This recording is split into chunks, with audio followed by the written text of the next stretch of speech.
and hit record. All right, welcome everybody to Live with the BEXperts. It is Monday, June 1st, 2020. So we're doing these every Monday and Thursday at 2 o'clock. And we're trying to give you just kind of a quick rundown as to some business opportunities, some projects that we're tracking, some things that we're working on for the week. So my name is Rebecca Morris, Arizona Builders Exchange. And I do bring the research team in on these just so that you can make sure to see like new faces and like who actually does the work for us. So pretty fun.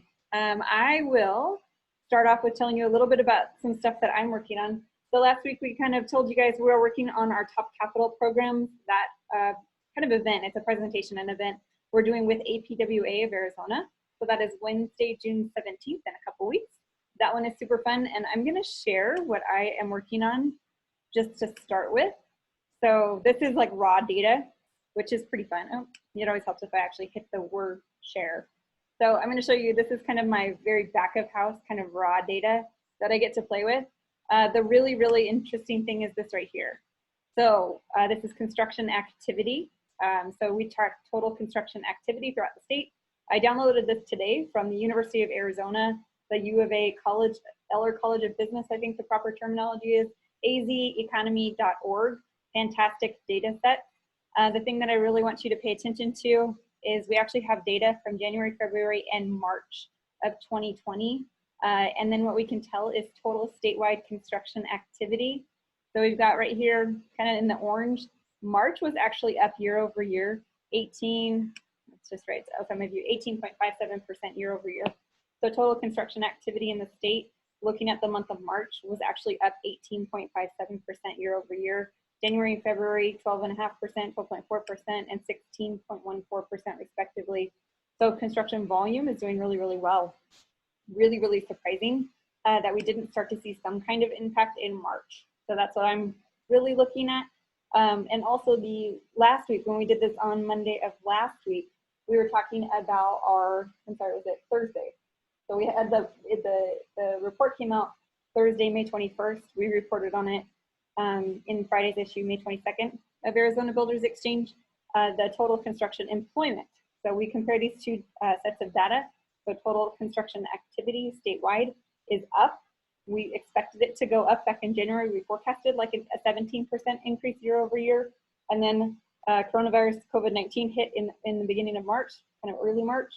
And then really what we looked at was construction employment and construction activity.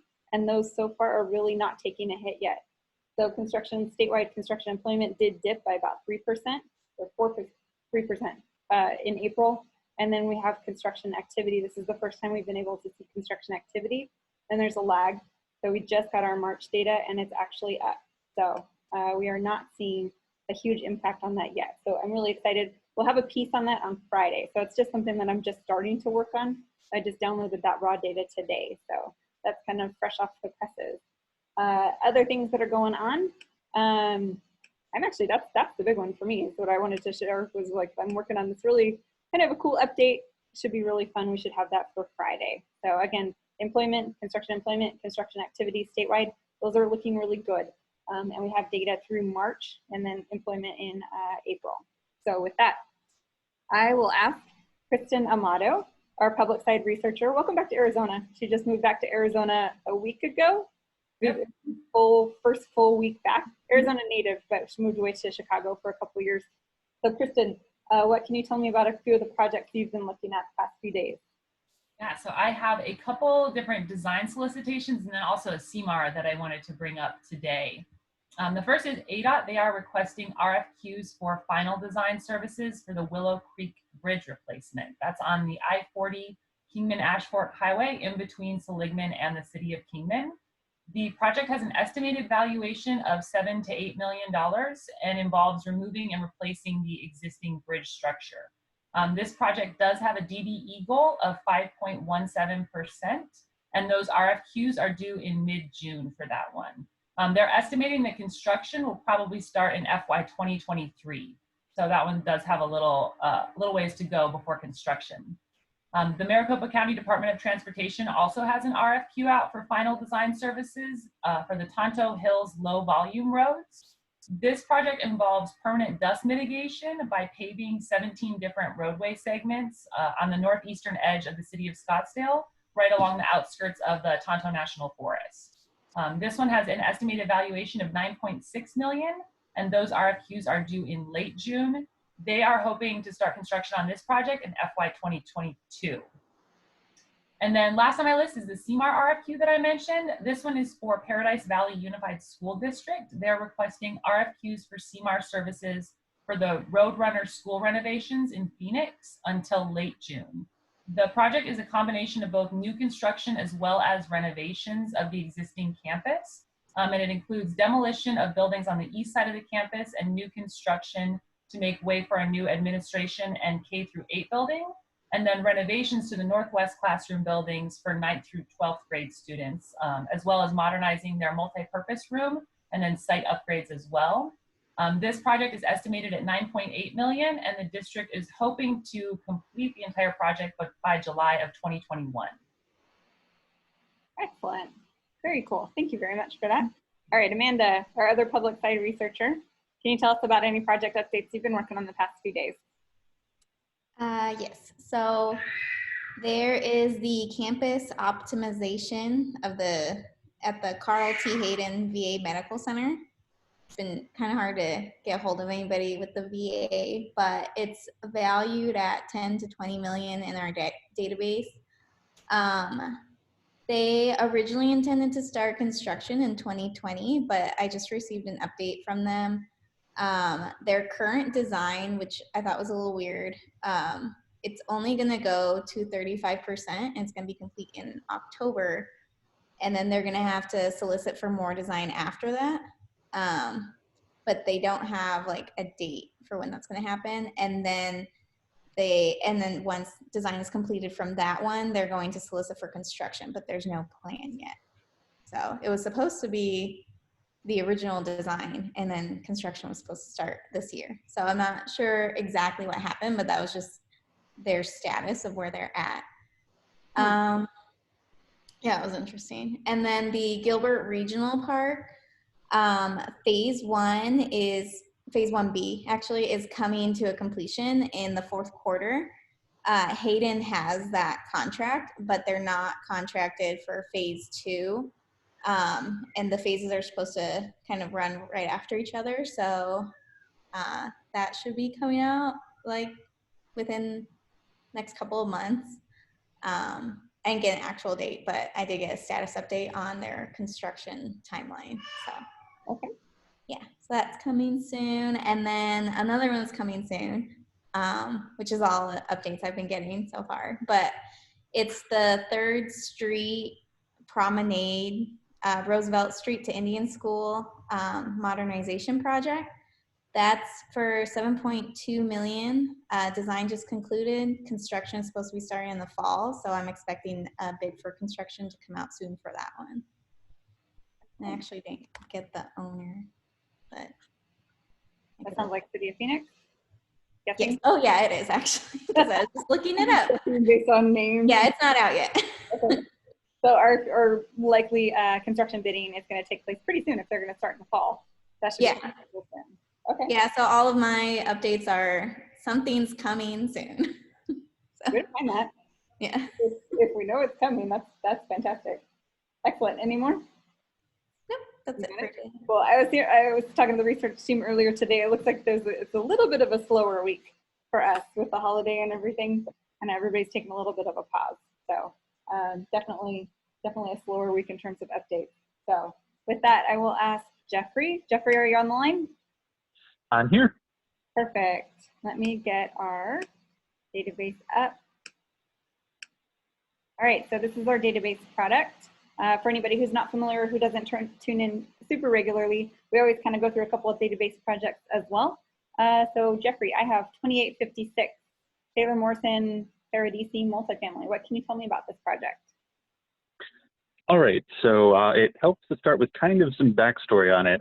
It's going to be part of the Sycamore Farms development, which has been in development in some form since 2004.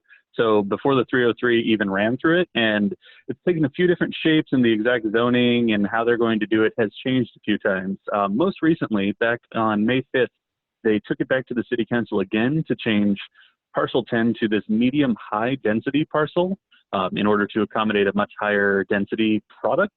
And we just recently got word from a RVI planning announcement, they're the land planners for the project, that it's actually going to take the form of this Paradisi single family for rent community. It's going to be 158 units, and it's probably going to look a lot like every other single family for rent product since it's sitting in the same density and about the same size. But there's really not a lot to say about it right now because it's just so preliminary. And of course, Taylor Morrison might be doing it under their own brand, but they also have the exclusive partnership with Christopher Todd. So we'll just have to look out to see what it's even going to be and then when it's going to happen, which could be a little ways off for sure. Definitely. But we like those really early project updates. So as it changes, as it kind of morphs and evolves, we'll be sure to pick everything up on that. So very cool. We love to see those projects moving really early. And the other one that we have for you today, that you put in today, the Woodspring Suites Hotel. What can you tell me about this project? Yeah, so I mean, we've been covering hotels for a while, and they've definitely been one of the categories that's been hit the hardest for COVID-19. So I was pretty surprised to see this pop up. But Canyon Build and Design just sent us a solicitation. They're currently bidding on a new Woodspring Suites Hotel in Phoenix. So that's actually pretty good news. This one's going to be actually very compact as opposed to some of the larger hotels. It's going to take one of the really small infill parcels near the Happy Valley Town Center that's been sitting empty for pretty much forever. So I think that's kind of cool that they're trying to build this more small form, efficient hotel there. They're going to be taking solicitations until June 24th on that one, with construction starting sometime after, depending on what the developers say. So I guess we can look forward to that. It'll be surprising to see more hotels hopefully popping up. Definitely.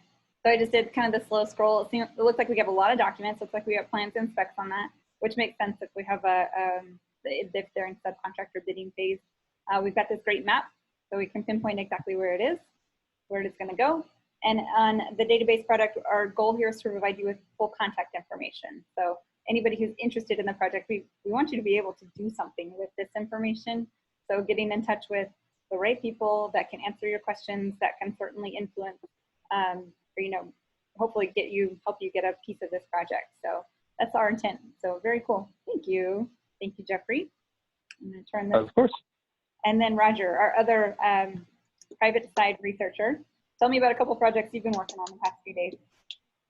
Yep, so we just got another update from Banner Health. This project was another one that was announced at the annual capital planning meeting in August.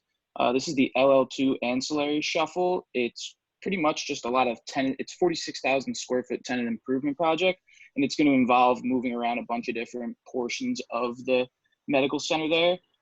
They just confirmed that that one was also pushed out to 2022, so thought that was interesting to note. That's the second project this month that they've pushed out for more than 2 years. The next project we got an update on was the Park Place 2 project in Chandler. This is a really big master plan project. It's consisting of, this is the second phase actually, Park Place 2, and it has 2 million square feet of commercial space in 6 buildings, and it also has a 264 room hotel that's owned by the Marriott. I actually just got word from the developer, and they sent us a site plan of 2 new office buildings that they just pulled permits for this month. And both are looking like they're going to be 150,000 square feet each. And then there's a 2-story parking structure too. So they just pulled permits for those, and they're expecting to start construction sometime pretty soon on those. The next project, this is a pretty small update. This project's already under construction, but it's really popular, the Mirabella Senior Living Project at ASU. That was supposed to be done sometime this summer. Originally, it was supposed to be done in August, and then we got word at the end of last year that they had the new completion date as June. And I reached out to Pacific Retirement Services today, and now they are pushing it out to November. So that's just more of that trend we've seen going on, just to push it out to the end of the year, and the grand opening date is going to be sometime after November too, they said.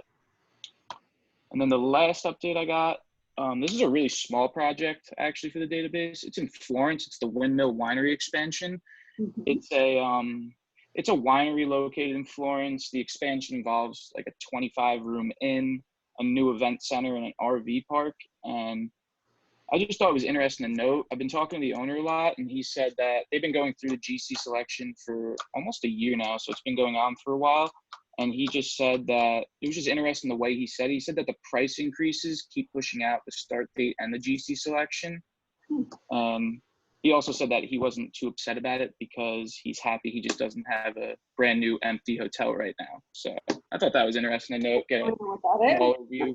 Yeah, so he was pretty happy about it. I was like, okay. It's not empty. Yeah. Cool. Excellent. Thank you, Roger. All right, so that concludes our updates for today. Thank you so much for everybody who's calling in to Live with the BEXperts.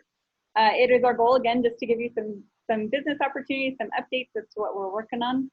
And if you want to call back in again, we hope to see you Thursday, June 4th. I always have to look at a calendar like I don't know my days. We hope to see you back here Thursday, June 4th at 2 o'clock. Thanks so much. See you soon.